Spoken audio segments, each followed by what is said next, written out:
who was heading home with his wife, also an officer.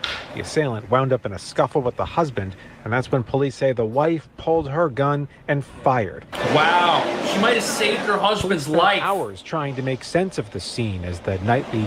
I'll help you make sense of the scene. You've got criminals who are roaming the streets, who are hopping on board trains, assaulting married couples on their way home. This is terrible. Commuter mayhem swirled around them.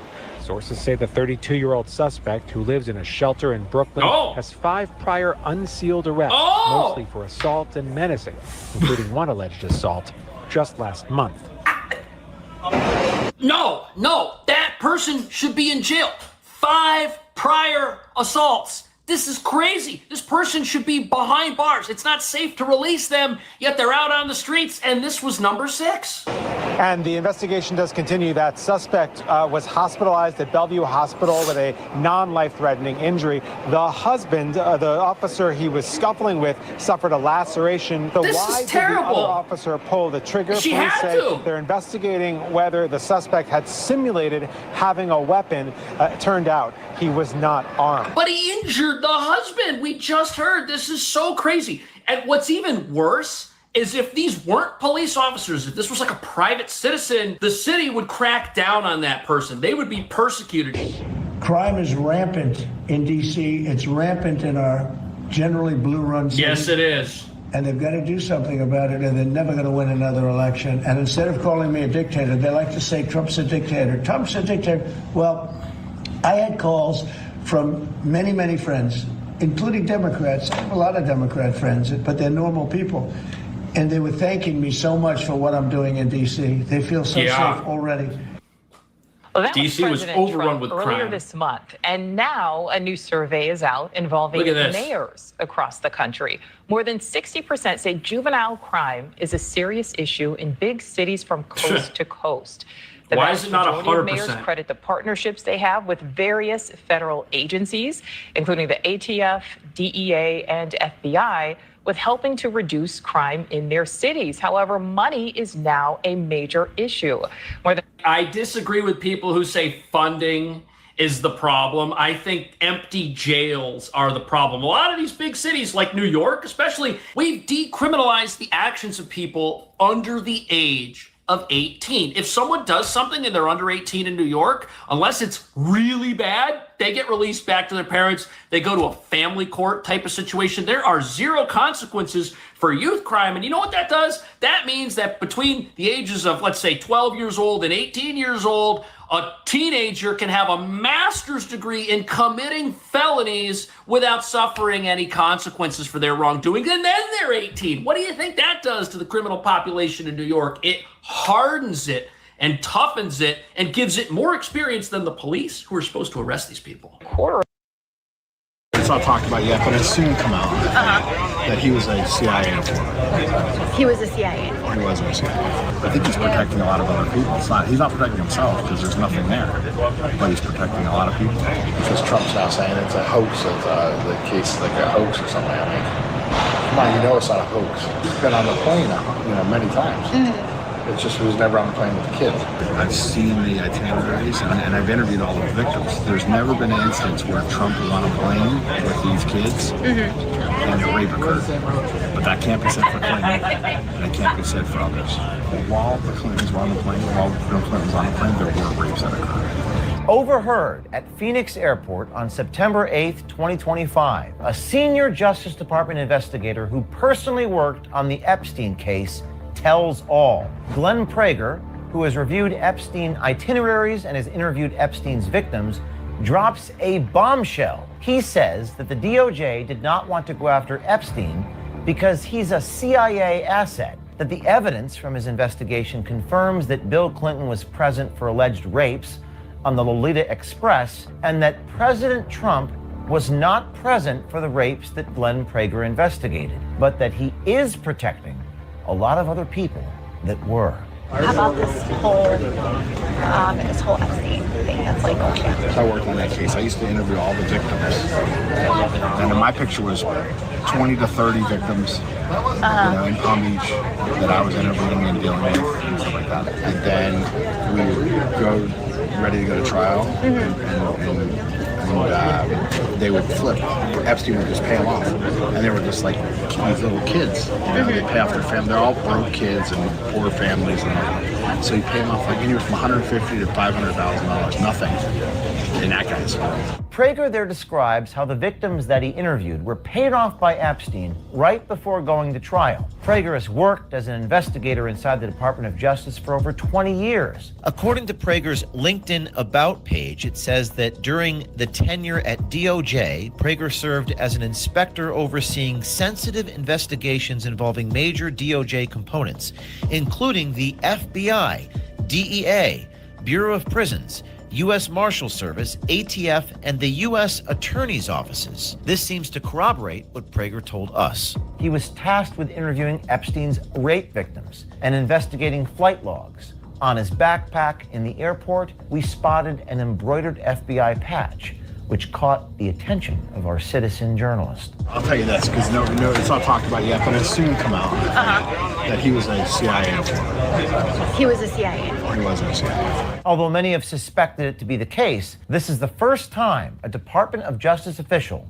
has confirmed that Epstein worked for the CIA and is a foreign asset. So DOJ was settling the case, and they were just letting him, do house arrest and they minimized his arrest. Part of that is because all the victims kept on flipping, and they didn't have anyone to go to trial with. The more importantly part is they didn't want to go after him. He's a, he's an asset for the United States and Israel for the CIA. I just know that's what he was, and that's why he was protected so long for this. And people turned a blind eye about all this garbage that he was doing in the United States. He had a lot of secrets. More about Israeli stuff than anything else. I mean, he was doing stuff for Israel and the United States. He was working for both. Glenn Prager, the Department of Justice investigator on the Epstein case, then talks about whether President Trump was involved. Many are trying to tie Trump to Epstein, but what Glenn Prager says is that Trump wasn't present during the inappropriate sexual behavior that he was investigating. But Prager does say that Bill Clinton was, backed up by his experience interviewing the victims and reviewing the Epstein Lolita Express itineraries. Quote, "They killed the Epstein list to protect the Clintons." But they claim that Trump's involved in the rapes and all that stuff, and he wasn't. I mean, I've seen the agendas, I've seen the itineraries, and I've interviewed all the victims. There's never been an instance where Trump was on a plane with these kids and a rape occurred. But that can't be said for Clinton, and it can't be said for others. I remember that it was being killed because I know Clintons were on there. And The Clintons were on there. 100%. And while the Clintons were on the plane, while Bill Clinton was on the plane, there were rapes that occurred. And that's what I'm saying. Trump, although as many flights as there were and all that kind of stuff, and on the island and all that stuff, he was never there during a single alleged rape. But Clinton for sure. And that's where the big cover-up was. The Department of Justice investigator inside the Trump Justice Department says that while Trump may not have been present during the crimes that Prager investigated, it is clear that Trump is, quote, protecting a lot of people. I don't know what's new that I have never seen that he's so hesitant to now show what's going on, and releasing all those files. I think he's protecting a lot of other people. He's not protecting himself because there's nothing there, but he's protecting a lot of people. The citizen journalist boarded American Airlines Flight 1634 and landed in D.C. Monday at 8 o'clock at night and proceeded to go to dinner with this man, this DOJ investigator, at a restaurant called Blue Duck Tavern. Glenn Prager dislikes the fact Trump said the Epstein scandal is a hoax, but he also says, according to the evidence from his investigation, that Trump is not covering up for himself. Because Trump's now saying it's a hoax, it's the case is like a hoax or something. I mean, come on, it's not a hoax. He says a lot of stupid stuff. He's been on the plane, many times. It's just he was never on the plane with the kids. People want to tie it to him and say he's covering up for himself, but he's not. Now, this is a very good thing for President Trump and seemingly exonerates him from many people who claim that he was doing something inappropriate himself. This dinner went on for an hour and 45 minutes as this Department of Justice investigator revealed things to a stranger that the leadership of the FBI and the Department of Justice has not. Prager revealed more information about Trump's hesitation to be fully transparent with the Epstein case, gave us some details about internal gripes against FBI Director Kash Patel from within the FBI, and he detailed a developing feud between Kash Patel and Attorney General Pam Bondi. If you'd like to see more of that conversation in the restaurant, you may subscribe to OMG and find it on our website. Who is like the one name where you're like, oh my God? Here he is. Hey there, is this Glenn? Yes. You work for the Department of Justice, correct? No. You don't work for the Department of Justice. You had a patch on your backpack that said FBI, Federal Bureau of Investigation, in the airport? Yeah. And you talked about how you interviewed the Epstein people, all the Epstein victims. Do you recall that conversation? I didn't, I don't know. How can I help you? I wanted to confirm that you, in fact, did work for the department. Hang on with the phone. Let's try calling him again. Glenn? I'm not talking to you. Well, I don't know who you are. I'm not talking to you. You already did speak to my friend. Hey, now stop talking. I don't know who you are. I'm a journalist. I need your help, sir. I'm not talking to you or any journalist about anything. Did you interview the Epstein victims? I can't talk to you. Sir. On the heels of releasing this story, I wanted to emphasize just how touching it was for me to see Erica Kirk stand on stage in front of those 74,000 people in a stadium and say that she forgives the assassin who killed her husband, Charlie Kirk. I actually took this photo standing right in front of her when she did that, and I wept. The people standing next to me also wept. In the couple days that followed since that Sunday, it dawned upon me that equally as important as forgiving those who trespass against us is for those of us, the living, to achieve justice and accountability for the bad actors behind the scenes corrupting this country. We must have a Department of Justice that is actually about justice. If we do not have any accountability for bad actors, good people, even God-fearing people, are going to resort not to forgiveness, but vengeance. We cannot allow that to happen. And the only solution is exposure, journalism, sunlight as the best disinfectant. When the leadership in our government is not coming and transparent about matters they should be. All right, that was James O'Keefe with his own brand of Lysol to kill the germs. And he does it one interview, one hidden camera at a time, it appears. Scott, were you aware of that O'Keefe breaking news from this past week? No, didn't know about that. Didn't know about that. Things get lost in the shuffle. That's why we got to preserve them and put them in the time capsule, because so much has been going on in each news cycle. I think it's discouraging and encouraging at the same time. It's like everyone knows that Trump and Patel and these guys are lying about the Epstein list, but now he's like, here's why they're lying. It's a good reason that they're not being honest with us. Yeah, I mean, it's so on its face criminal that they're covering up for these people, and it's like, if there was, maybe they were saying, look, we can't tell you guys because there's a massive investigation underway right now, and we're about to just, lock everybody up. I'd be like, okay, cool. But they're saying, no, there's nothing here. It's a complete hoax, cover up, nothing to see here. So, but maybe that's the move. Maybe they need to say that there's nothing to see here while they doing the investigation in the background in order to not to spook everybody. And, they don't just start clipping everybody. Like if Trump just said, and I'm just being devil's advocate, if he was like, all right, we're coming after everybody on the list, we're going to have him very soon, then they'd probably take him out too. They'd probably Epstein him too. So maybe, but at the same time, it just feels like a cover up, and that's just disgusting. Well, it's cover up, or sometimes throughout history, it's like a symptom of blackmail. Sometimes, not all the time, but sometimes, where someone might be getting forced to say something, and because they're being denied free will, they bring in something like hyperbole to cast doubt on what they're saying, right?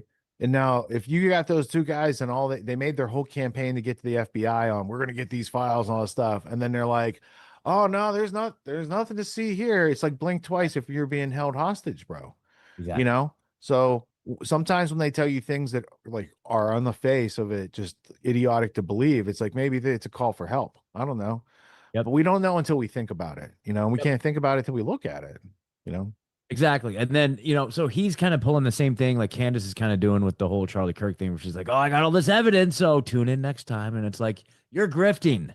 And then at the same time, where James O'Keefe is like, that little cliffhanger where he's like, oh, what's the biggest name on the list? And he's like, oh, it just cuts. Oh, you got to subscribe and pay us money. You're grifting, dude. I don't like that. I really don't like that at all. You're just as bad as Trump. You're covering up for pedophiles and rapists, James O'Keefe, in my opinion. So there you go. Like I'm trying to weigh it out. On a capitalist side of the argument, he has overhead and expenses and things like that, and he needs to incentivize people to get behind the paywall. On the other hand, are we expecting him to do charity on behalf of the United States? Like maybe he should be getting like a reward for catching these people, right? Maybe. Or maybe Scott's right. I don't know. It feels like a grift. Maybe the people in the Rumble chat are right. You know how I feel about James O'Keefe. I've made it very clear on this show. He's a scoundrel. Well, I try to Bohemian Grove, James, and I try to take it like he's a delivery man for something. So I'm going to judge the something and not always the delivery man. Yeah. You know what I'm saying? Message from the messenger. Just trying to be discerning so that my overlapping biases don't afflict my judgments and choices and things like that. That's a very pragmatic approach. Yep. I think that's pragmatism. good. I might have to rethink it if it's William Jamesian. Okay, well, practical, logical. It's a very logical approach. We're all about logic. Right, I prefer like the Supertramp version. Let's just do the logical song. All right, in this next block coming up, we got the illogical Tim Dillon bringing you more news and more truth in his little satire here about you'll own nothing and be happy. This is recent because they had all those tech billionaires, 33 tech billionaires, just like 33 hours to catch that killer. They all got together. They didn't want to tell you too much about it. Tim Dillon has a little riff on it. And then we're going to Ben Affleck and Jennifer Garner, famous Hollywood power couple. They have a daughter. She found her way to the United Nations and she brought her own mask and a mask for everybody else. And what she had to say was, I think it's a symptom. There's a symptom. There's something going on out there and it's socially catchable. If you run in certain circles, you're going to catch it. So anyway, it'll be JP React to Ben Affleck's daughter goes insane at the United Nations and makes the meme come true. And then liberals are chugging Tylenol for TikTok just because of Trump. It's the body language guy. He's just going to show you a couple clips and we'll get out because we have our special guest, Mark Passio, coming up soon. So let's get to it. Colby, go ahead and hit play. When these billionaires are telling you you don't need to own a house, it's not just that they don't think it's a good financial investment. Their interests are not served by you having block parties and seeing other people. They'd rather you live in a cell where people bring you Thai food and you watch YouTube videos about people or reality shows about people that do have homes. That's what people do. People in Los Angeles go to their cell on top of a P.F. Chang's, eat those lettuce wraps, which are good, and then watch reality shows about people that can afford to have a home. That's pornography now. You come thinking about having a place to see your friends. But they don't want you to have any friends. They don't want communities. It's the hollowing out of the entire thing that serves their purposes. And the only thing left is the bread and circuses and the Kimmels and the this and the that. It's the only thing left. And you're radicalized easily one way or the other, and they're pulling strings because you have less and less of your own shit. You don't have a community. You live in some global world where, like, every single thing is the most important thing. And then you go online and go, you know my take, and I think or not. You're supposed to care about shit that's like in a 10-block radius of where you live. You're not supposed to be involved in the Middle East. You're not supposed to be funding a real estate project in a place you've never been, in Gaza. It's not natural. It's insane. You're just not supposed to do that.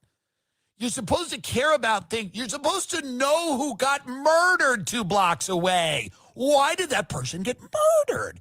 You're supposed to know that. You're supposed to be interested in the crime in your area. Why? Because you live there.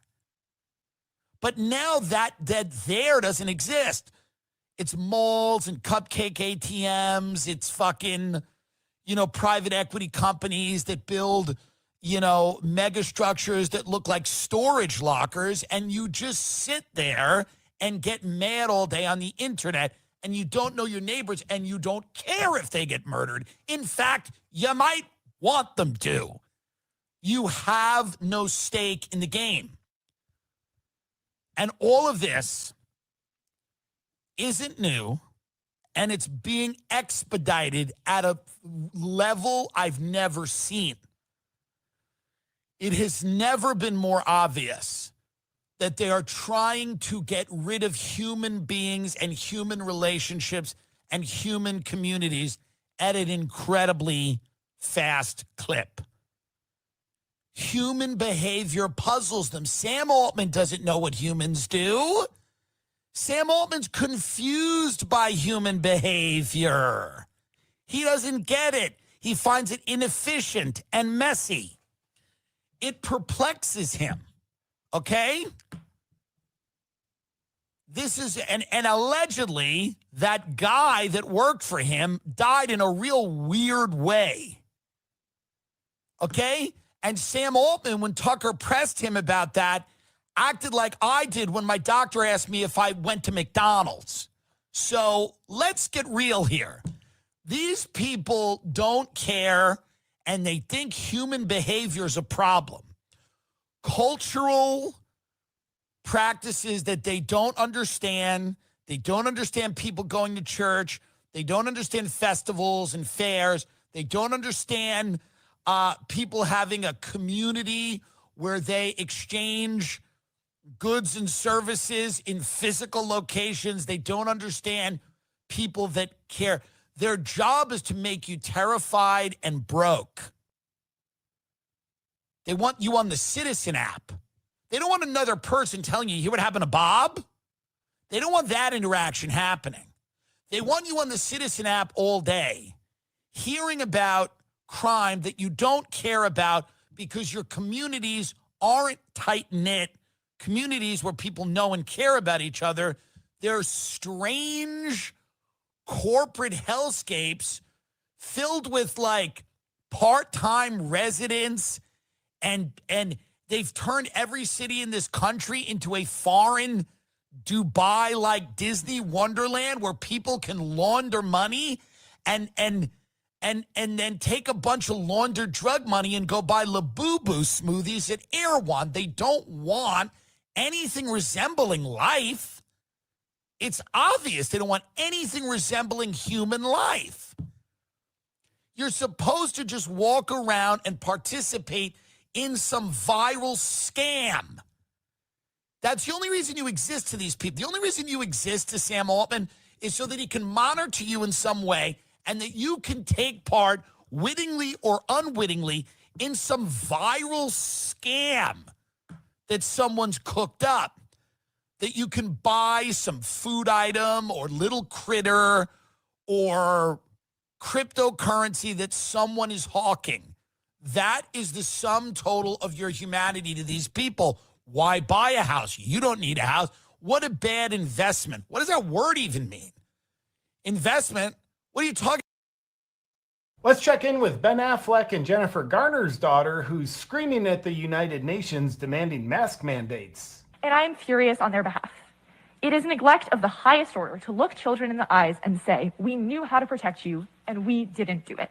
We have access to a technology to prevent airborne disease, something that millions of our ancestors and millions of people around the world today would kill for. She's doing amazing work, and it also begs the question, what happened to her? And why are children of Hollywood elites so insane? Welcome back to the JP Rex channel, my beautiful freedom-loving friend. This is where we call out lies, hypocrisy, corruption, and help spread the light of truth and freedom because truth conquers. Now, why is Ben Affleck and Jennifer Garner's daughter screaming at the United Nations demanding mask mandates?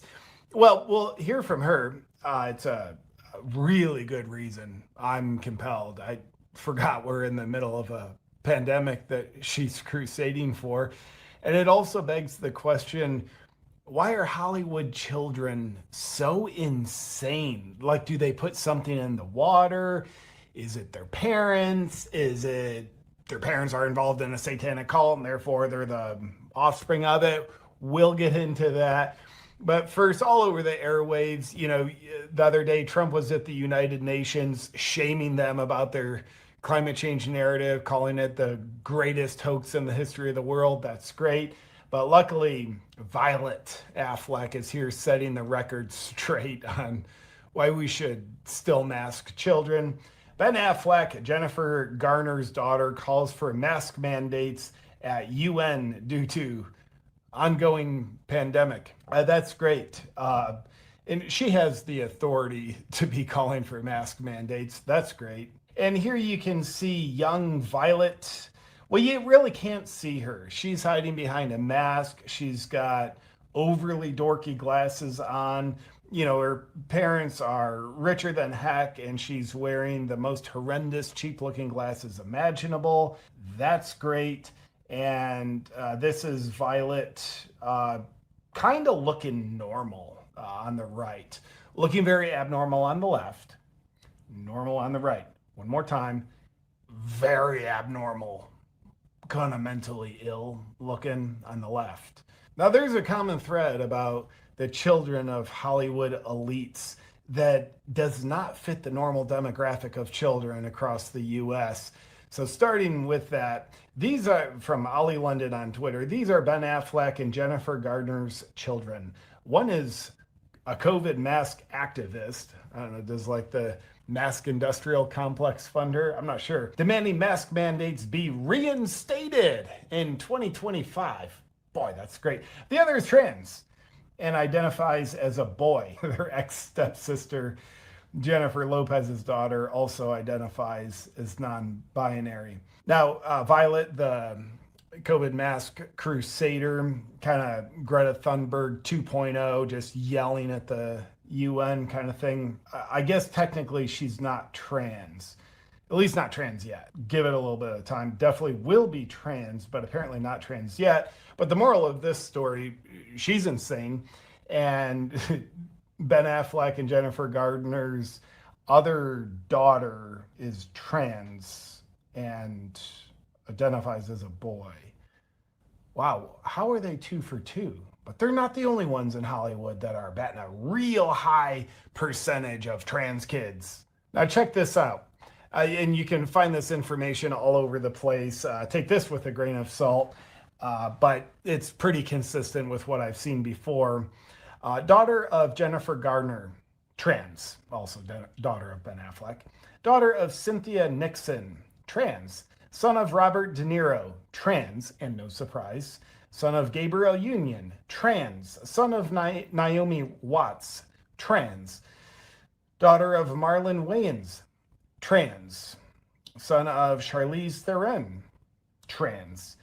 Daughter of Cher, trans. Son of Jamie Lee Curtis, trans. Daughter of Rosie O'Donnell, non-binary. She escaped good. It could have been worse with Rosie as your dad.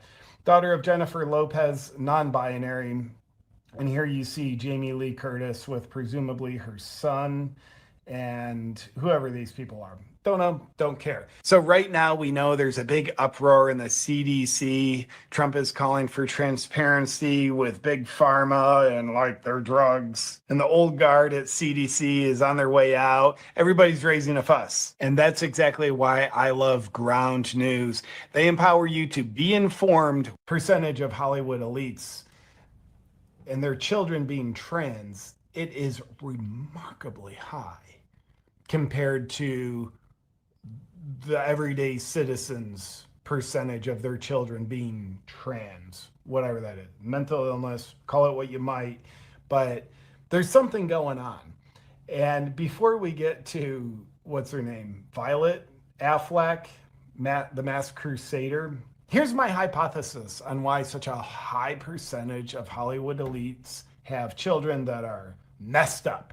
Whether they're a mask activist, they're trans, they're non-binary, they're a drug addict, whatever expression their mental disorder is, here's why I think it is.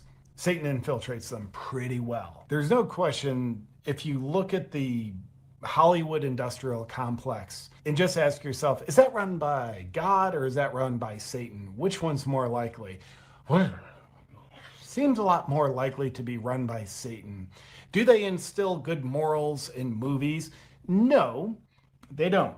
Do they instill demoralization, which is the intentional act of destroying morals? Yeah, they do that. They definitely do that. So not only do they, our films, our TV shows, all of our narratives, we're not going to bother instilling good morals. Like, for example, Brave Books does with kids' books, or Gus Plus Us, the kids' TV show, does with their show. They purposely instill good morals. But Hollywood says, yeah, not only we're not going to bother instilling good morals. Ain't our job. Fair enough. But we will purposely instill demoralization. We will purposely destroy morals and glorify that. So if you want to be part of the Hollywood elite club, that's what you're subscribing to. And typically, if you stop subscribing to it, they kick you out. Just ask Kevin Sorbo. So those people that subscribe to, well, let's just call it Satan's ways, the Hollywood elites, they have children. So those children are subscribed to their parents, not through choice, just through birth. Those children are subscribed to their parents, who are subscribed to a satanic cult. So does it make sense why the children on such a demographically unlikely high percentage are messed up? And again, however that messed upness symptomatically expresses itself, whether they say they're trans, they're non-binary, they're a mask activist, they're in drugs, does it make sense why they're so messed up? And if so, what you're about to watch from Violet Affleck will now make sense. Now here she is at the United Nations giving a very compelling, authoritative argument. What authority does she stand on? Well, Satan's authority. Okay, let her talk. Now the sound quality of this is a little low, but she's also a low quality human being, so that adds up. Let's have a listen. For adults, the relentless beat of back to normal, ignoring, downplaying, and concealing both the prevalence of airborne transmission and the threat of long COVID, manifested in a series of choices. Young people lacked real choice in the matter and information about what was being chosen for us. Here's what we know about SARS-CoV-2. It is airborne, floating and lingering in the air. One infection can result in disabling damage to almost every cell in the body, from the brain and heart to the nerves and blood vessels. That's a big claim. One infection of COVID can disable every cell in the body. I almost think she just made that up. Every subsequent infection increases the risk of long COVID and places people who already have it in greater danger. And it places you in danger of having natural immunity. Here's what we don't know, is what it does to reinfect children over and over and over again with no end point in sight from the day they are born. We are about to find out. As Dr. Akiko Iwasaki says, at this point, the whole population is the control group. And after only 5 years, long COVID has surpassed asthma as the most common chronic illness in children. I also don't know that that's true. But she's right. After only 5 years, we're no longer masking. I never did. But for the rest of she's right. We stopped masking after only 5 years? That is irresponsible. How about 5 generations, then we start talking about it, okay? 5 years. I am terrified for the children who do not or soon will not know a world without debilitating pain and exhaustion. By the way, she looks very terrified. That is the face, mind you, you can't see her face because she's literally wearing a symbol that says, I'm afraid. This is a very fear-based thing. She looks like a very afraid, scared person. Who cannot trust their bodies to play, explore, and imagine, and who will not know the potential of their own minds unfettered by the cognitive damage from a COVID-19 infection. I like that. The cognitive damage of a COVID-19 infection. How about the cognitive damage of children who don't see faces? By the way, Violet, he, she, they, whatever it is, was 14 in 2020. So for the past 5 years, we have a social experiment in front of us of what happens to a 14-year-old when they don't see faces for 5 years. What are the results? Oh, that's the result? And I am furious on their behalf. It is neglect of the highest order to look children in the eyes and say, we knew how to protect you, and we didn't do it. We have access to a technology to prevent airborne disease, something that millions of our ancestors and millions of people around the world today would kill for. You know, I don't think our ancestors generations ago would kill for a mask. I literally, they wouldn't. They would eventually kill in the name of protecting their loved ones. They'd kill in the name of eating. I don't think they were out there like killing each other for masks. And we refuse to use it. And I shudder to think of where we will be in another 5 years of unmitigated infection and reinfection. It's yeah, in 5 years from now, it'll almost be like we're okay, and that'll be really bad. Can you imagine? But let me say on this topic. Good, pull that, Colby. Well, I imagine no one. We interrupt our ongoing studies in authoritarian sociopathy to bring you tonight's guest. You know him from What on Earth is Happening. He's a kick-ass long-form content creator, not only in the podcast world, but also those PowerPoint presentations for which he's so well known. I welcome back to Grand Theft World, Mark Passio. Mark, how you doing tonight? I'm doing pretty well, Richard. Thank you for having me on. Well, thank you for staying up late for us. Sure.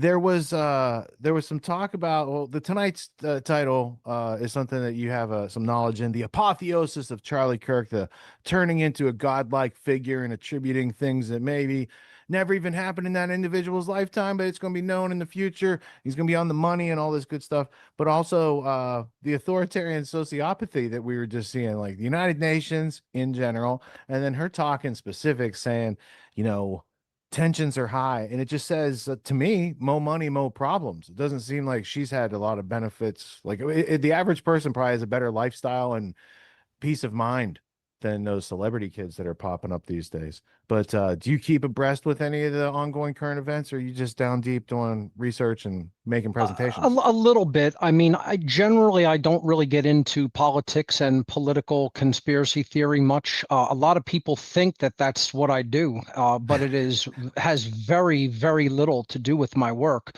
I really talk about occult psychology. I talk about the ability of what amounts to a cabal of ancient psychologists that have held deep psychological knowledge for countless generations, and what they are able to do to the human mind and to twist it into complete ridiculous areas of belief. So I don't spend my time analyzing endless vistas of politics and political theater.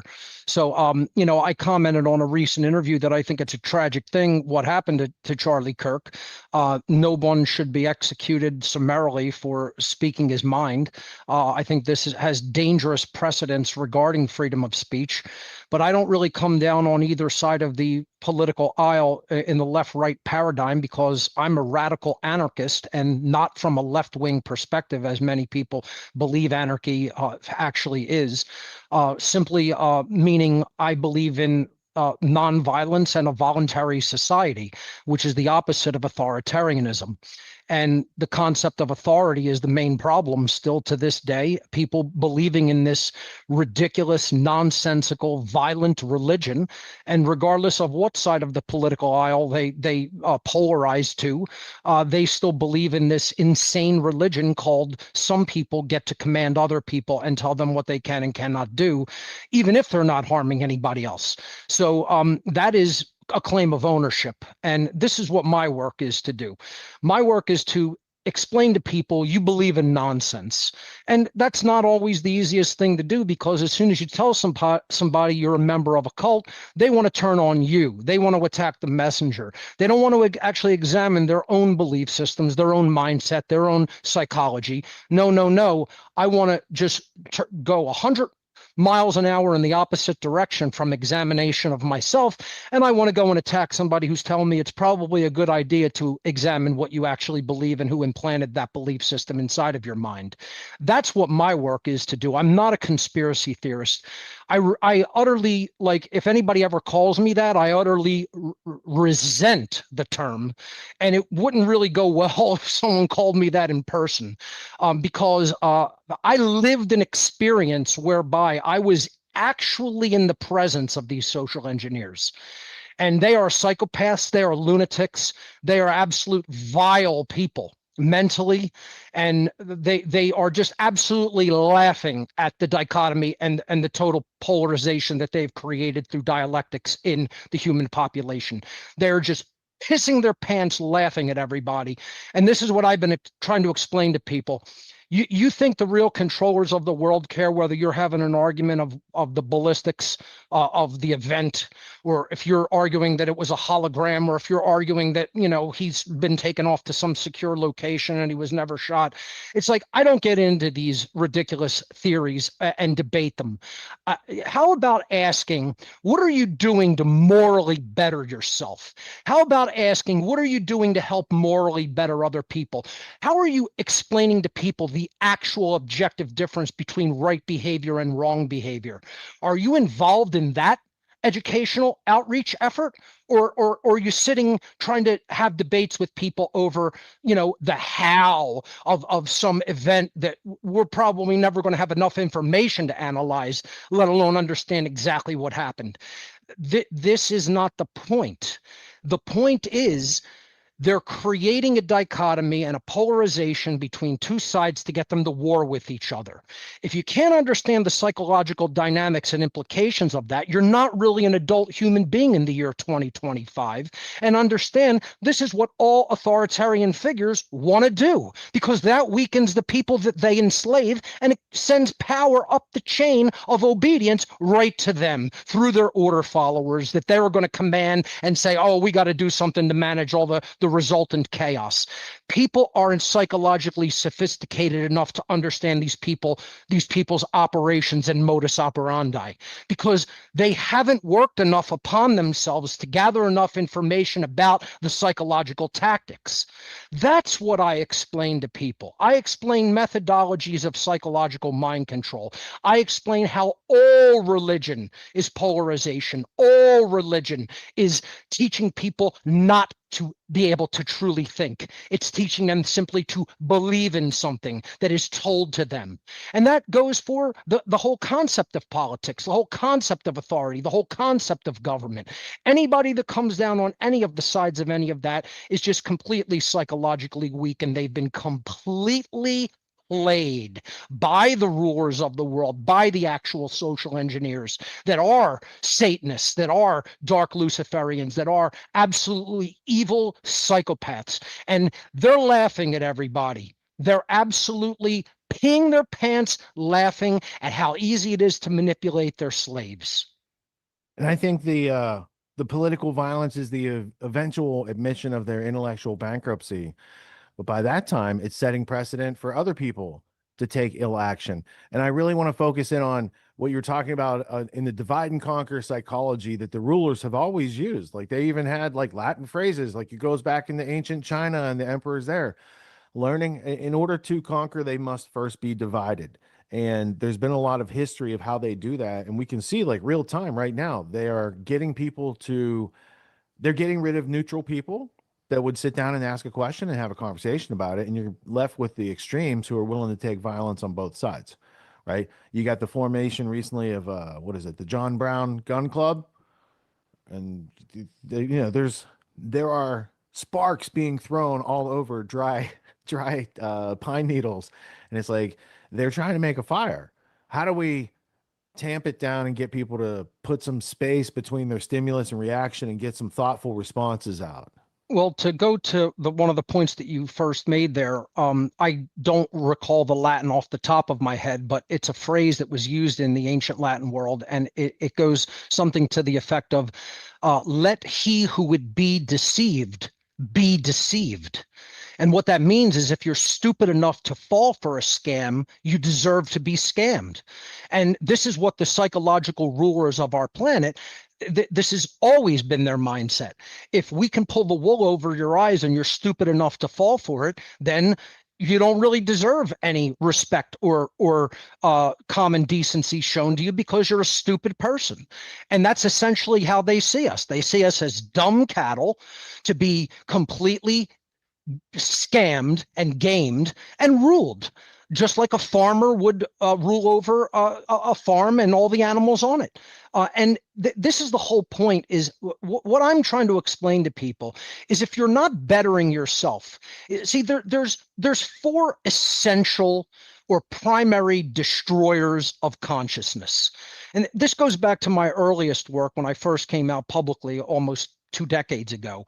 And started speaking on this after I left the cult. After I actually left the social engineering cult that is actually running this whole farm called Earth, and developed a conscience, or at least my conscience broke away from the limitations that it was under, and I finally said, no, I can't do this anymore, and I'm going to become a whistleblower. If people want to apply a term to me and what I do, don't apply the term conspiracy theorist. I don't deal in theories. I'm a whistleblower. That's what I am. I was in the cult, and now I'm whistleblowing about what the cult does. And they told me back then, 20-something odd years ago, you'll be banging your head against a concrete wall for the rest of your natural life until the day you die. And so far, that statement to me has not been proven untrue. That's basically what I've been doing with very little progress, with very little success, because I found it to be true what they were saying about people. People don't want to work on themselves. They don't want to see their own limitations. They don't want to see the ways that their consciousness is limited. They don't want to see their own inadequacies. They want to attack anybody that has defeated those limitations and inadequacies inside themselves, that because they're jealous of that state. They look at themselves and they hate themselves. They're self-loathing people because they've allowed the destroyers of consciousness to overtake them. And the four primary destroyers of consciousness, as is taught in just about every ancient occult tradition and any mystery tradition on this planet, the four things that absolutely degrade and destroy us internally are ignorance, apathy, cowardice, and laziness. Those are the four primary annihilators of human consciousness. And this is what the human population does not want to turn inwardly and work on to defeat. They want to stay ignorant because it's very easy to conjecture about a million theories and postulate all kinds of nonsense and garbage. It's easy to do that. That doesn't take any actual knowledge. That's like just dream something up and float it out there and see what sticks to the wall. That's what theorizing is, especially when it comes to political theater and political drama. To actually try to work on yourself and gain true self-knowledge, that's hard work. To defeat apathy within oneself such that you're not a black-pilled, complete, I've given up and just let evil take the world because there's nothing we can do about it. That takes work to work on true care, to actually care about human rights and human freedom, and to care about suffering that is going on in the world due to actual injustice and actual authoritarian slavery, which we are under. That takes hard work to work on your heart-based intelligence, to defeat cowardice and inaction and laziness inside of you, such that you learn how to communicate, you learn how to publish, you learn how to put knowledge out into the world, you learn technology, you learn how to act in an effective capacity. You learn how to actually truly morally educate your fellow man and woman. That takes hard work and determination and a never say die attitude. That takes willpower. That takes getting up off of someone's lazy ass and actually doing right action in the world. That takes defeating the cowardice of not wanting to speak out and putting a target on yourself. That takes getting out of laziness and inaction and just wanting creature comfort and pleasure for yourself. That's all extremely difficult work to do internally. That's what wins the war for freedom, not endless speculation and conspiracy theorizing. It's inward work to build a better human being, first in the self, and then to assist others to engage in that same process. How many people are really engaged in that? It's such a tiny few. It's absolutely laughable, is my answer to that question. And that's why we're not making any headway and we're not making any progress. That's why we're losing the war for freedom, because people aren't engaging in moral education.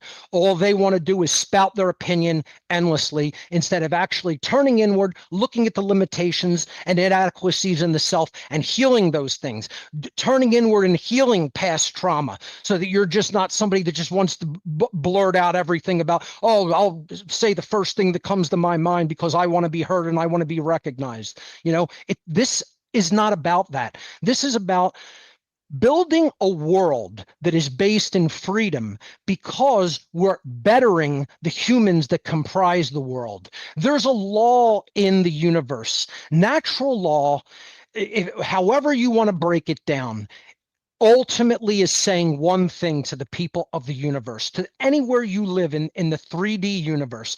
And here it is, ladies and gentlemen, freedom is reserved for good people. In order to be free, you must be good. And that means, do you understand true morality? And what are you doing to spread true morality? That's the questions that need to be asked inwardly of ourselves. And my question to everybody out in the listening audience is, and viewing audience is, how many people are actually engaged in that work instead of endlessly speculating, analyzing politics, conspiracy theorizing? You know, you're describing the patterns on the furniture of a sinking ship. That's what people in the freedom movement are doing these days. That ain't going to get you anywhere. It ain't going to get you to safety. It certainly ain't going to get you to salvation. And it just seems like no matter where I look in just about any media, people are not talking about these dynamics. They want to endlessly analyze political theater. That's not getting us anywhere. That's the analysis of patterns on furniture on a sinking ship. You got to turn inward. You got to do inner work. You got to build a better human being inwardly first, and you got to help other people become more moral and build a better being of themselves. If we're not engaged in that work, don't expect freedom. Freedom doesn't arrive or come to a people who don't do that type of work. And humanity right now is not that kind of species. We are not doing that as a whole in the aggregate, and that's why we don't have freedom, and that's why we're not going to get freedom in the long run. And that's not black-pilled. I am not a black-pilled individual. I definitively know that true freedom is possible.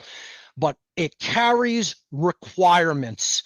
Just like you want to build or you want to bake the best cake imaginable. You know, a cake my grandfather used to make that was unbelievable that he did was a pineapple upside down cake. You want to bake one of the best pineapple upside down cakes. You know what? It has requirements. There are stepwise procedures. There are ingredients. You get high quality ingredients, you follow the stepwise procedures. Now you've met the requirements. You bake it properly, you take it out at the right time, it's going to come out wonderful and taste great. There's requirements for that. Well, guess what? There's requirements for achieving a state of human freedom as well. And if you don't know what the requirements are, and if you don't meet the requirements, it doesn't just magically manifest because you want it to.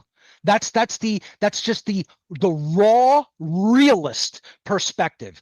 I'm not a negativist. I'm not a positivist. I'm not somebody who sees the world through rose-colored glasses, and I'm not a black-pilled pessimist either. I'm a realist, and I look at the actual dynamics and the actual requirements to meet a stated objective. And if we're not meeting those requirements, it doesn't just magically manifest. A hand from above just doesn't come down and say, here, let me give you what you want just because you had good intentions. That's not how reality and the laws of nature work, unfortunately. I've got a theory that I'm hoping that you could I just want to hear your thoughts on this. So nice to meet you, Mark. My name's Scott. Anyway, so I have this theory that like a government will move in and capitalize. It like fills the vacuum of a low morality community. So, and what I mean by that is like, for example, when you have a high trust, high morality community, like some like rural places around here, you know, it's like everybody knows each other, everybody watches out for each other. Generally, they have shared principles and values, and they have like one sheriff that sits at the coffee shop, some like old timer, and he's like, "Hey, Fred, how you doing?" You know, that's the government. They have a stoplight in the town, and that's the amount of government they have. They have a stoplight and like some old sheriff in the town. But then when you have a community where there's no common culture, no singular shared morality, and it's just bereft of any morality, and it's just high crime everywhere, the government is in your face everywhere. So to me, that tells me that kind of what you're saying, it starts with the individual building the skills and becoming anti-fragile and just eliminating cowardice, ignorance in your own life, and then spreading outward to build a high trust communities and then scaling that. And I'm curious if that's kind of along the lines of what you were talking about. I would 100% concur and agree that that is ultimately what we need to do. It starts from the ground up. It's not something that we need to look to leaders to do. It's something that individuals have to perform upon themselves. And you know where that really ultimately starts? It starts with good parenting. It starts with good, conscious parenting. It starts with people who are going to bring children into the world, looking into what is the actual difference between right and wrong behavior. Be an example of that for yourself, in yourself, and then pass that along to your children and instill those actual moral values in your progeny. And this is the problem. Our culture is not doing that. Worldwide, culture is not doing that because we are trying to leave it up to the institutions to raise our children, to the educational system, to the media, to the government. And all of those things are not designed to morally raise individuals. This is the ultimate solution. The ultimate solution is true moral education. And if you're going to do that, then you have to make it a primary goal to truly understand the difference between real right and wrong, not religious morality. See, this is the one of the first things I have to delineate and I have to explain, because when people hear me even say the word morality, they're so mind controlled and conditioned into immediately associating that with religion that I have to explain to them absolutely incorrect. I am not talking about any religion, because I know that the religious traditions, no matter what they are, doesn't matter what organized religion, are actually created and designed to steer people away from true objective morality. This is what the controllers of this planet set up as a system of confusion and deceit to get people not to understand what objective morality is. And so their behavior can never really come into true compliance with objective morality. That's what the controllers want. They want a million different competing systems. This is a system of dialectics, okay? It's basically setting up a complete system of moral confusion. That is what all religion is. And it doesn't matter, again, when I say the word religion, I'm not just talking about traditional cultural religions like Christianity, Judaism, Islam, Hinduism, etc. Although they are contained within that phrase, it also means all wrong systems of thinking, all wrong systems of thought that are absolutely morally incorrect and untrue. The love of money and comfort is a religion. The worship of authority is a religion. The belief in authority is a religion. The belief that government has any moral moral legitimacy itself is a religion. Anything that you put 100% faith into and you believe axiomatically without actual logic and proof constitutes a religion.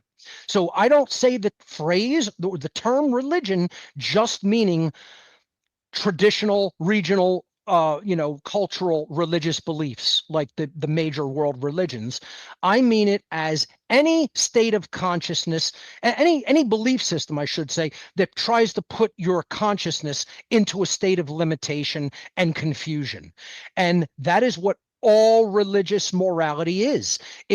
They all claim different things are moral and different things are immoral. So how could any of them be true? They're all conflicting belief systems regarding what objective morality is. And it's all nonsense. All of it comes down to this is just what people made up. You can definitively recognize what true objective morality is if you actually understand natural law and what are rights because they are behaviors that do not initiate harm upon others, and what behaviors are wrongdoings or transgressions against natural law rights because they actually do initiate harm upon other people. Measurable, demonstrable harm, the diminishing of a being in some capacity, not hurting someone's feelings, but actually taking something from them, diminishing the person in some respect, whether it has to do with life, rights, or property in some form. And all the wrongdoings that can be listed under natural law are in one form or another, a form of theft, a form of taking something that doesn't belong to you to take from another. So again, you could look at religious systems of morality, which are there to sow the seeds of confusion and to lead people away from objective morality. And you look at something like the 7 deadly sins of the Catholic belief system. Let's look at. I always bring this up as an example. They say that the sins, the biggest sins that you could commit in this religion are pride, gluttony, sloth, lust, anger, jealousy, and greed. And none of these are a behavior. Everything I just said there is not a behavior. They're either internal states of emotion or they are states of engaging in something too much. They are a form of indulgence. Self-indulgence. So not one of those 7 things, pride, gluttony, sloth, lust, anger, jealousy, and greed, is a behavior that is actually done to another individual, another being, not to the self, to another being, because that's what moral harm, immoral behavior, harm against another being is the initiation of violence upon them or theft upon their being or their property in some form. So look at the actual real transgressions against natural law, the real immoral behaviors, which is what we should be teaching everybody and teaching our children. These are the behaviors we should not ever engage in, no matter what we're offered, no matter how much we're paid, no matter how big of a paycheck, no matter what we're promised.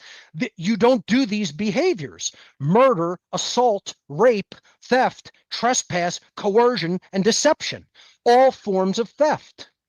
So, and all direct behaviors that you do against another being, upon another being. Murder, the theft of life without right. Not killing in self-defense. Murder is the theft of life without the right to do so. Assault, theft of bodily well-being, an individual's property, health in their body. Rape, theft of freedom to sexually associate with whom you will. That's coercion, that's violence, that's the theft of sexual association through someone's free will. Theft, stealing physical property, trespass, taking someone's security in their living space or in their property, coercion, taking someone's free will without right. That's what all government is. It's coercion and duress. It's the theft of someone else's free will through the belief that some people are authorities that get to command and other people are slaves that have to obey. That's coercion. That's the destruction of free will, the greatest gift of the universe. And deception. You're stealing someone's ability to make an informed choice through accurate information by willfully sowing disinformation and lies.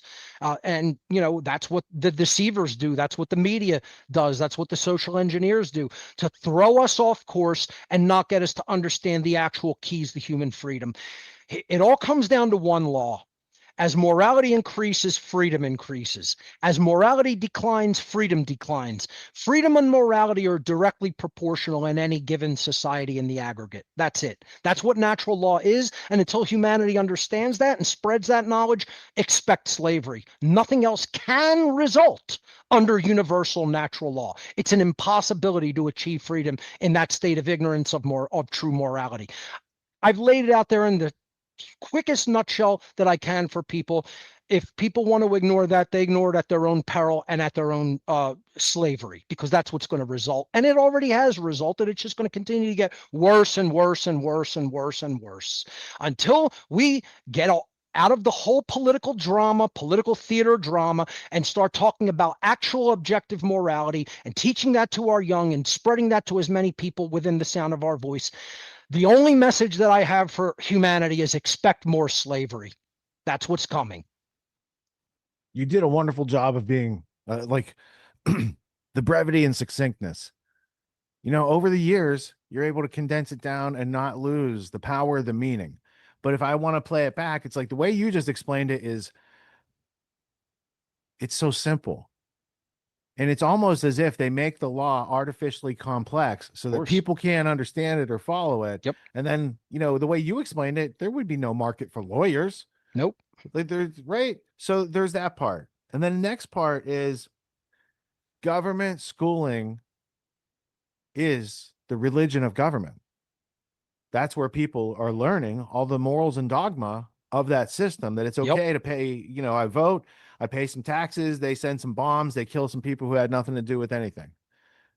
For the most part, that's gone on in the 21st century. So now from that resulting corruption of schooling and the corruption of education to indoctrinate people into this belief system, then they become apathetic, ignorant, like your whole list, right? And then it jumps over to them and their behavior. Now they can superficially judge things from afar with their superpowers of ignorance. They never need to get in and actually try hard or develop themselves or practice to achieve competence and proficiency, because they could just know from looking at this, here's a snapshot of someone doing something. They're like, oh, they can judge it from afar. So there's rewards for those epitomes of ignorance that tie back to your comments on social media and current events. There's a lot of people that don't even know how to think, and then they're just like, imagine this. And there's other people who don't know how to dismiss that as arbitrary and move on, and they all get caught up. And then there's people like us who are seeing that whole traffic jam as we're moving on the country roads, making progress every day. So going back to your not black pill perspective, but too few people have learned these teachings, right? Yes. I look at it like exponential function. So at the beginning, it looks like there's nothing going on, but at some point there's going to be a critical mass, because people are noticing all sorts of stuff all over the place these days, especially since COVID. A lot of people they woke up for no reason. They don't even know why they're red pilled, but they're just skeptical. Whereas in the past, it was like the Cassandra complex of you're knowing the future and no one believes it and you can't really do much about it. And you don't want to go join the bad guys who profit from it. It's then you get that Ben Affleck meme look where you're like, right? But the civil war that they're trying to drum up, the psychological pressures and triggers that they're waging on both sides to make them think that they're right and they have the right to go commit violence on the other side, which is the epitome of not freedom. It's unbelievable. Yeah. How many people can easily be whipped into a political frenzy and furor because they've identified with political belief systems. See, all government is there to do is demoralize people. It's there to make you an obedient slave. That's it. That's all it wants. It wants compliance and obedience, and it wants demoralization. And literally, demoralization means making you a less moral person. It's not just about morale as far as how you feel, whether you feel good or not. It's the demoralization as far as your morals are concerned, because it wants you to accept something that it's completely on its face immoral, which is the claim of ownership. That's slavery. See, authority is the claim that you own another being. And anybody that says that that's not true is just completely, absolutely incorrect. If I have an authority over another being, that means they don't have free will, that their behavior must comply with my will. So their will is completely owned and controlled by me if I'm claiming authority over them. Any entity that claims authority over another being is claiming ownership over another being because they're saying, I'm in control of your free will and your behavior. How can anybody claim that government is in slavery? There are people, see, it rewards the incompetent, it rewards the stupid, it rewards the lazy, and it punishes people who are actually contributing something and building anything and creating anything, because it says all of the fruits of your labor, or not all of them, but the percentage of the fruits of your labor that we say we are going to confiscate and take for our use, you have to turn over to us. You have to comply with that command and turn that over to us. There are people who are actually productive human beings making enough that the government says, I'm going to come in and take half or over half of what you have produced and created. If that's not the definition of slavery, then I don't know what is. You see, the question that people have to ask is, if 100% of the confiscation of the fruit of your labor constitutes slavery, what number can the confiscation of labor percentage-wise be lowered to that no longer constitutes that behavior as slavery? And if you're being honest with yourself, if you're not a liar, if you're not an immoral liar, then you would realize there's no such thing as a percentage that taxation can be lowered to become moral magically. That's only done in the gymnastics of a sick brain. That's the only place that that could be done and say, yeah, we can lower it to this amount and then it's moral. No, you can't. You're just lying to yourself. See, this is the kind of stuff that I explain to people. This is what you have to do. You have to look at yourself in a mirror, and you have to commit to not lying to yourself like an immoral piece of trash does. Because that's what immoral trash does. They just keep lying to themselves. They keep lying to everybody else. They scam other people, and they even scam themselves because they're actually not even telling themselves the truth because they're self-loathing. This is what all government does. Government is a religion. The belief in authority is a religion. Politics is a religion. The worship of money is a religion. See, this is the thing, is everybody's identified. They're identified with a system, with a belief system, with an institution. That's what religion is. Identification with the non-natural, with constructs that only exist in a diseased mind. That's what all religion is. And people will just cling to it like a maggot to dead flesh because they don't know anything else, and they're too cowardly to step away and out into the wilderness of thinking for oneself. That's what it all comes down to. This is what I teach. This is why I deplore the label conspiracy theorist. Just everybody out there, don't ever apply that label to me. Go apply it to some sacks of garbage that want to engage in conspiracy theorizing. I am a moral teacher of humanity, a teacher of morality to the completely degraded species called human beings, trying to rebuild them into moral individuals. That's what I do. I don't conspiracy theorize. Okay? So, and again, I'm a whistleblower for the satanic elite because I was involved with them in my youth. I got involved. They wanted to groom me to make me one of their social engineers at some point. I saw what they were doing to enslave, and I said, no, I'm out. And people say, oh, you can't leave once you get involved. You don't know what you're talking about. You've never been in that position, and I have. And I'm telling you, it doesn't just work like a mafia, even though it is a form of a mafia. But unless you know where the bodies are buried, they'll let you walk right out the door and say, don't let it hit you on the ass on the way out, boy. And if you haven't been in that position, then don't tell me what my life experience was. This is my problem with people. You know, I'm telling people what real Satanism is because I was a priest within that religion in my youth. And I'm explaining to them what the actual tenets and ideologies of Satanism actually are, because I was clergy in this religion in my past and came out of it because I had a profound spiritual and moral awakening. And yes, that is possible. And no, you shouldn't just distrust somebody. You should actually listen to what they're saying. You shouldn't just blindly trust them, but you shouldn't just immediately say that disqualifies you from ever being able to speak truth. This is an imbecile mind who thinks like that. It's a child who thinks unidimensionally. You know, it's somebody who's not even playing checkers, let alone playing chess and understanding strategies that are involved in the global chessboard.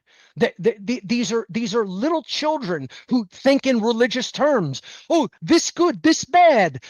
You were once this. You can never change. And you know what it shows? It shows how much they have. It shows how much self-loathing they have deep in their own black hearts, because they know they're not capable of changing because they're cowards and they're weaklings and they're ignorant and they haven't studied and they haven't taken enough information into themselves and they don't know what real morality is. Essentially, it's trash looking inside themselves and saying, I know I can't change, so nobody's capable of changing. Well, that's where you're wrong. All the black-pilled, black-hearted souls out there who just want to say, no, nobody's capable of changing. You have no idea what you're talking about. Keep it to yourself, because that's who you're applying that belief system to. People, bad people, who I was once a bad person, are capable, with hard work and determination and iron willpower, are capable of transcending evil and becoming a good person. And that's what I did through unimaginably hard work and hard-won knowledge. Not belief systems, not religion, knowledge. Knowledge about what was going on inside myself and my psychology, and knowledge of what the global controllers are actually doing to people, because I was actually involved with them in a first-hand, real-life capacity. So when people tell me that's ridiculous, that's nonsense, Al, you're explaining Satanism doesn't jibe with what my pastor told me. You have no idea what you're talking about. You have no firsthand experience. And don't tell me the experience that I lived in my life. That's where we're going to butt heads big time. And this is what I make no bones about it. You know, I'm telling you, I came from the other team. I have the playbook of the other team, and I'm practically throwing it in people's lap, and they want to smack it right out of your hand. They're not interested because they hate themselves. That's what it ultimately comes down to. They haven't dealt with past trauma. They haven't done any true spiritual work upon themselves, and they think suddenly you're going to manifest external change. You're going to sit in a slave chamber and rot. Is what you're going to do, because you haven't done any of the internal work that needs to be done. And if you hear the anger in my voice, if you hear the frustration in my voice, you should realize that's the proper emotional response, because there are good people in this world, and they're being enslaved by the idiots of it. They're being enslaved by the people that don't want to look inward and don't want to change themselves and don't want to help others to change. All they want to do is spew nonsense because they want attention.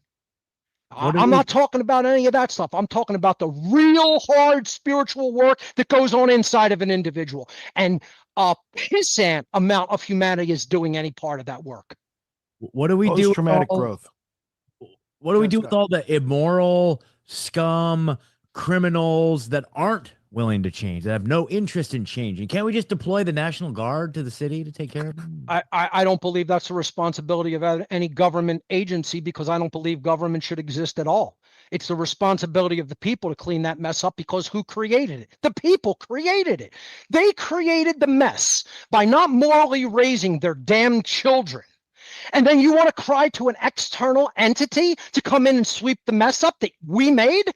If someone spills a bunch of garbage all over my kitchen floor, I'm going to tell them to clean it up, because they made the mess. They're responsible for it. They should clean it up. It shouldn't be left to somebody else to clean up. This is the situation that we are in, and people believe the most ridiculous, nonsensical answers are the solutions. Religion's never going to teach you morality. It wasn't designed to do that. Government's never going to create freedom. It wasn't designed to do that. You got to understand what the ostensible purposes of institutions are and what the true purposes of institutions are. And you're not going to learn that from the media. You're not going to learn that from school books. You're going to have to go into very deep workings of psychology and occultism to find that work, of hidden knowledge, knowledge that isn't meant for the average everyday Joe. It's people who did the deep psychological work as a labor of love and then published it for other people to find, that are truly driven to find that knowledge. And once again, if I say the word occult and it frightens you, you're a child. You know, it's like all occult means is hidden knowledge. That's it. And why would it be hidden? Because people at high levels of power don't want people who are slaves to learn the knowledge that they know, because they want to keep leveraging that knowledge as a power differential. And the people who believe in all the nonsense of what the institutions are designed to do. You believe the media is telling you the truth. You believe the government's there to protect your rights. You believe the pharmaceutical cartels care about your damn health. You believe the educational system cares about your edification and education. You're out of your mind. You're out of your gourd. You are gone. You're a gone goose if that's what people think and believe. It's a naive 2-year-old with pooped diapers waddling around. That's literally what it is. And that's most of humanity. Let's face it. That's what most of this species is. They're naive children who hate themselves, who want to believe any of the nonsense that all the institutions have told them. And what I'm trying to do is explain to people what the real purposes of these institutions are. Government's there to strip you of your rights and make you an obedient slave. The pharmaceutical cartels want you sick. The medical industry want you sick so they can keep making endless profit off your illness. They're not trying to cure disease. I worked in a medical establishment. I worked in the University of Pennsylvania's School of Medicine Research Division in biomedical research. I literally heard department heads, because I was ahead of technology, ahead of certain groups of technology. I was the lead technical specialist who did desktop support for hematology, oncology, cardiology, rheumatology, et cetera, in their research laboratories.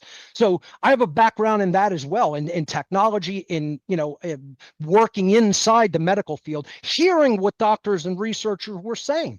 They were openly saying, we don't look for cures. We're not here to cure anything. We're looking for treatments that can be sold to people. They were just blatantly saying it out in the open. These people don't care about you. Government doesn't care about you. It's there to control you. The educational system is not there to make you smart. It's there to make you dumb, so you can't actually engage in true critical thinking and logic through the trivium. They don't want to teach you the trivium method of grammar, logic, and rhetoric, of gathering information in an eclectic capacity so you can pour through it over many, many, many man-hours of time and then come to a logical understanding through logical transforms and weeding out logical inconsistencies so that you could truly understand what the data set means and then act upon it rightly by disseminating what it actually means to other people. They don't want you engaged in that process. That's why the trivium was stripped from the educational model. And people don't even know this. They don't know it because they're dumb, naive children who haven't grown up, who haven't worked upon themselves, who have not worked on their internal traumas, who have not really truly gotten rid of their self-loathing. And that's why they want to stay slaves and stay in religious thought. It's people who hate themselves, who somehow believe the sick notion that the universe was created to torture us. I accept that there's a creator. I don't accept it. I know it. Factually, the universe is not some clockwork dead mechanism of matter. If you believe that, I got a couple of bridges in New York City to sell you. This is all dynamically, intelligently driven by an absolutely, completely unimaginably powerful force. And I'm not here to tell you what that is. I'm not here to push religion on somebody. I'm here to tell you that it structured all of the order and laws of the universe. That's what I know it did. And we're governed by those laws. We're not exempt from them behaviorally. They not only govern the laws of matter, they govern the laws of behavior. That's why if you behave one way, you get enslaved. If you keep condoning for immorality, you get enslaved. That's what humanity has done. We've behaved immorally and we've condoned immoral behavior. You know what happens to a species that does that in the aggregate over thousands of years? Slavery. That's where we're at. If you want to get out of that, you got to change the behavior, because then the natural law gives you the opposite result. It's so simple, it's almost stupid that this would have to be explained. And this is what the actual laws of the Creator are, not what nonsensical religion tells you not to eat meat on this day of the week and do this and that, whatever. Wear these kind of clothes here, but not here. And it's just nonsense. And people can't see it as nonsense because they're so indoctrinated into it by their parents, by their family, by their teachers, by their clergy. It's just dumb people perpetuating stupidity instead of actually learning what the laws of the Creator actually are. This is why I'm angry. This is why I'm frustrated. I don't enjoy this. This is not what I want to do. I want to live my life in freedom and have a decent time while I'm in a fucking body. Pardon my language. That's what I want for myself, and that's what I want for everybody else. It's very simple. I don't want self-inflicted suffering perpetuated constantly in our species. There's a way to do that. There's an answer. There's a way out. You got to think differently. You got to stop believing in total crap that's been fed to us. And we put it up on a pedestal like we put our parents up on a pedestal. So many people, their parents have completely screwed them up, taught them totally immoral things. And, oh, they're such good people. I put them up on a pedestal. I practically worship them. It's like, why do people do that just because you're biologically related? And I'm not knocking the family or the family system. I think that has to be strong, but it's got to be based in true morality and truth. The whole point is, how many people's parents screwed them up by telling them things that further traumatized them, that they told them, oh, this isn't for you. You're not here to do great things. You're here to be mediocre. You're here to go do manual labor. You're not that smart. You're not that talented. Don't try to aim too high. That parents teach people to miss the target all the time, to not even set the bar high and aim for a worthy pursuit or cause. And then we want to say, oh, we should just put them up on a pedestal because we're biologically related to them. This is nonsense. This is how all the nonsense gets perpetuated and the trauma gets perpetuated. The trauma cycle gets perpetuated down to the next generation after generation after generation. We got to break that cycle of abuse and ignorance and laziness and cowardice. And that's carried on by the family system. Absolutely. It's carried on by religion. It's carried on by educational systems. It's carried on by all the institutions. All of the institutions are fraudulent. Not some of them, all of them. All of them. And people have to stop identifying with them. They have to stop their personal ego identification with those entities and institutions. And that's why we're not freeing ourselves, because people are latched onto those things. And when you latch onto what's incorrect, see, this is why right, correct leads to right morally.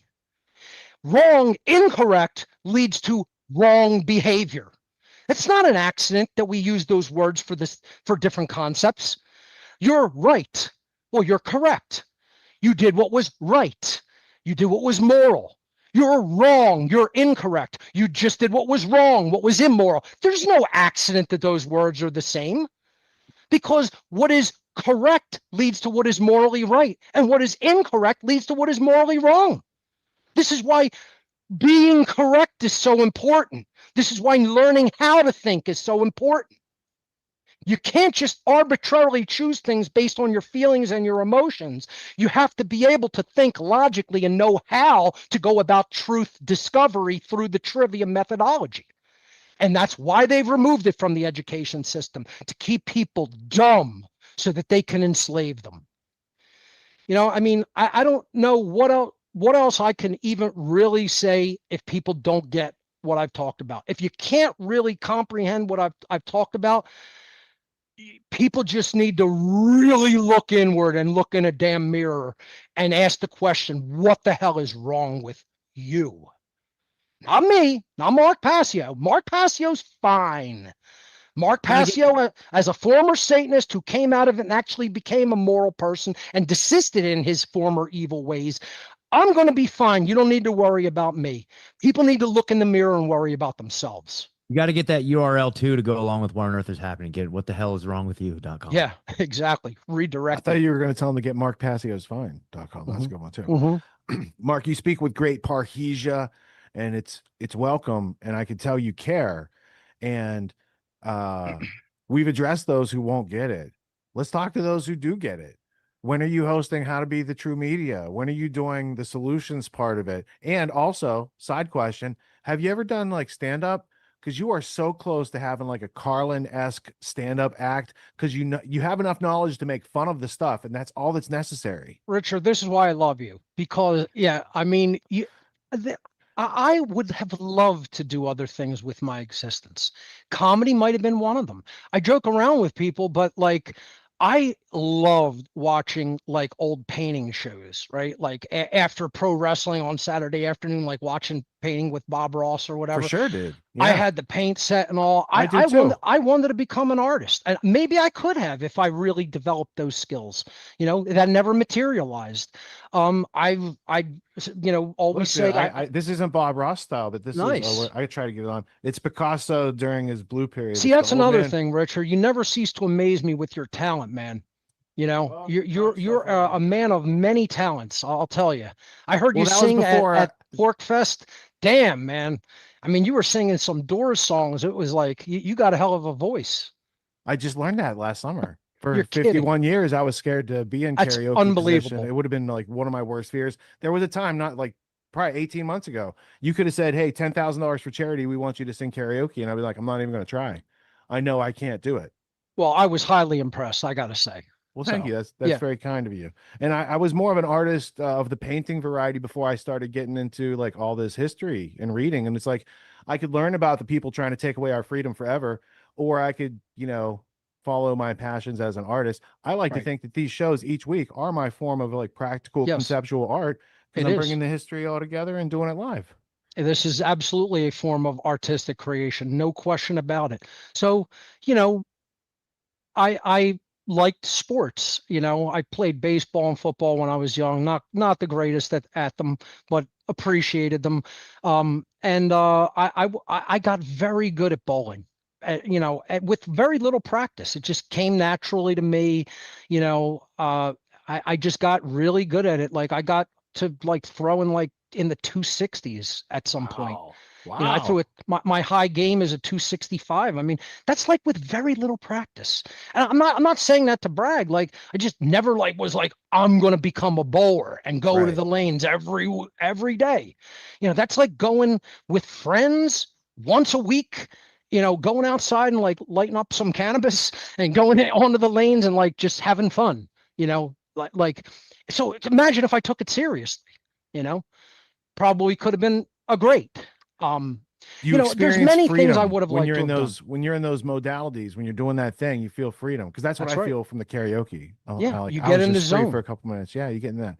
All right, so how to be the true media? Are you teaching it again this year? Yeah, regarding solutions, once you understand what the real solution is, which is true morality, which is true objective morality, and understanding how natural law works to bring us the results and the consequences of our free will behavioral decisions, you have to communicate that to other people.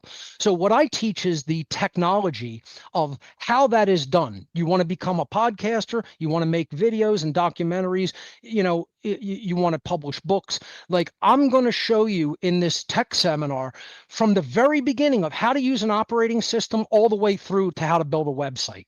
So this is what I do. It's called howtobecomethitruemedia.com, because we need truth tellers in the new media, right? We don't have to just be the new media. We have to be the true media, the truth telling media.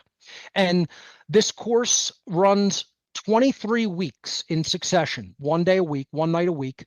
And it's held on Telegram. And I basically teach this course over a 6-month period from January through June every year.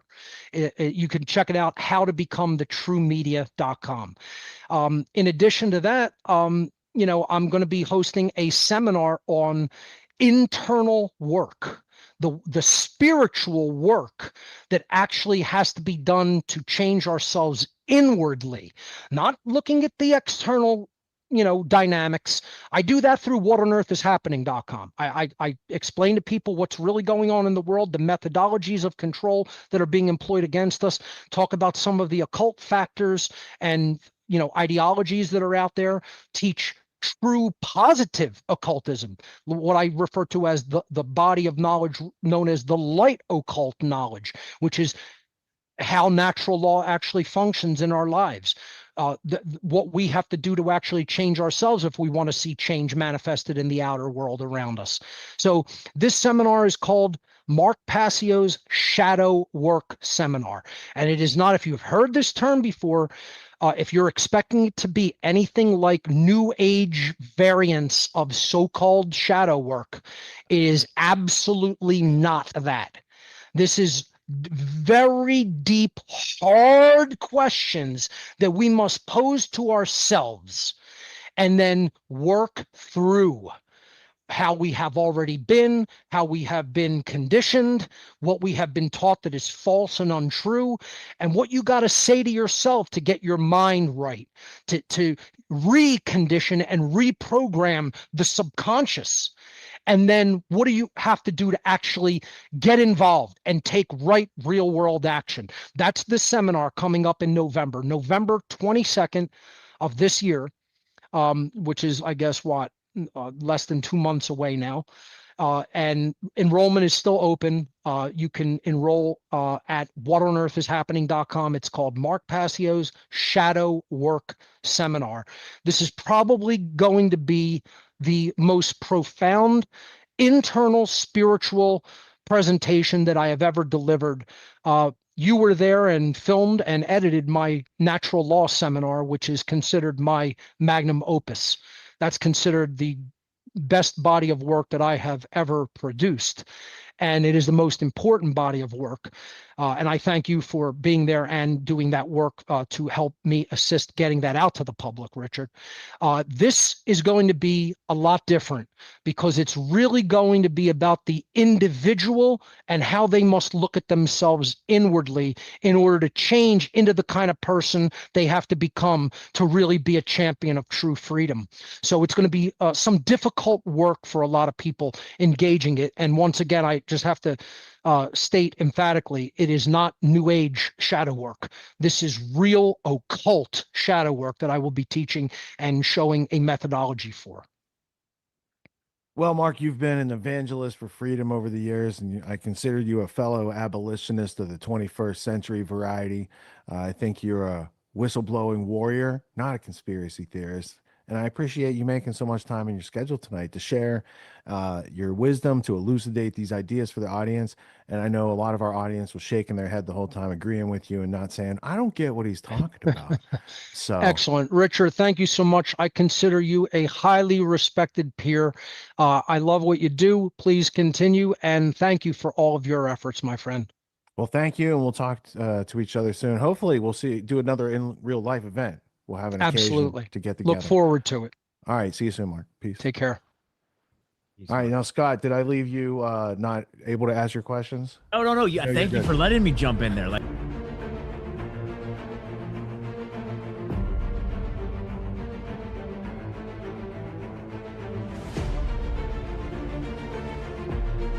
What if the biggest obstacle to freedom is the darkness you've been avoiding within yourself? On Saturday, November 22nd, 2025, Mark Passio of What on Earth is Happening will deliver his all-new Shadow Work Seminar. This will be a live, all-day, online event hosted on the Telegram platform from 10 a.m. to 10 p.m. Eastern U.S. time. In this intensive seminar, Mark will explain the critical importance of shadow work and why it is so desperately needed in the lives of those in the pro-freedom community. For the first time ever, Mark will reveal his very own personal method of shadow work, taking his guests on a deep dive into the difficult but necessary process of personal spiritual exploration and self-actualization. For those wishing to go deeper into the inner work that is required for true freedom, this seminar is one that you will not want to miss. Enrollment is now open, but space is limited. So, if you're ready to stop avoiding and start transforming, join Mark Passio's Shadow Work Seminar by visiting whatonearthishappening.com.